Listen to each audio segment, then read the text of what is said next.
ഒന്നിനു പകരം 100 ഇരട്ടിയായി നിന്റെ കർത്താവ് നിനക്ക് തരും.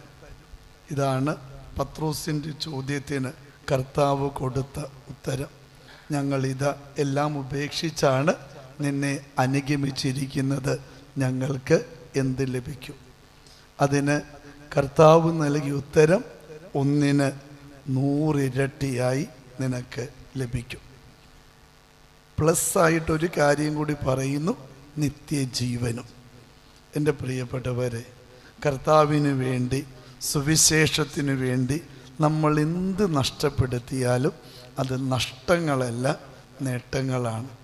ഇന്ന് ഹെലന രാജ്ഞിയുടെ തിരുനാളായിട്ട് കൂടെ തിരുസഭ ആഘോഷിക്കുകയാണ്. കുരിശ് കണ്ടെത്തുവാൻ യാത്ര നടത്തിയ ഒരു രാജ്ഞി, ക്രൈസ്തവർക്ക് മതസ്വാതന്ത്ര്യം നൽകിയ കോൺസ്റ്റന്റൈൻ ചക്രവർത്തിയുടെ അമ്മയാണ്. കോൺസ്റ്റന്റൈൻ ചക്രവർത്തി യുദ്ധത്തിൽ ജയിച്ചത് കുരിശിൻ്റെ അടയാളം തൻ്റെ പതാകയിൽ ചേർത്ത് വെച്ച് യുദ്ധം ചെയ്തത് കൊണ്ടാണ് എന്നുള്ളതാണ് ചരിത്രപരമായ വിശ്വാസം. ആ വിജയത്തെ തുടർന്നാണ് ക്രൈസ്തവ സഭയ്ക്ക് സ്വാതന്ത്ര്യം നൽകിയത്. ഇതിനെ തുടർന്ന് അമ്മ ഹെലേന കുരിശ് കണ്ടെത്താൻ പോകുന്നു. കുരിശ് കണ്ടെത്തി കഴിഞ്ഞപ്പോൾ അവിടെ മനോഹരമായ ഒരു ദൈവാലയം പണിതീർത്തു. തുടർന്ന് ക്രിസ്തുവുമായി ബന്ധപ്പെട്ടുള്ള ചരിത്ര സംഭവങ്ങളുള്ള ഇടങ്ങളൊക്കെ ദൈവാലയമാക്കി രാജ്ഞി മാറ്റുന്നുണ്ട്.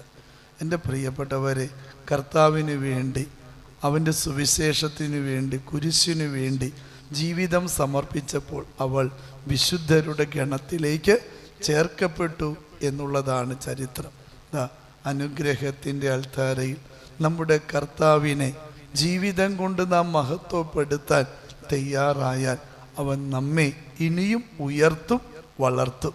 ആകയാൽ കർത്താവാണ് എൻ്റെ സർവസ്വവും എന്ന പ്രാർത്ഥനയോടെ അവൻ്റെ നാമം മഹത്വപ്പെടുത്താൻ തക്ക രീതിയിൽ ഓരോ ദിവസവും ഒരു നന്മയെങ്കിലും ചെയ്യാനുള്ള കൃപ, അഭിഷേകം തമ്പുരാനെ ഞങ്ങൾക്ക് തരണമേ എന്ന് നമുക്ക് പ്രാർത്ഥിക്കാം.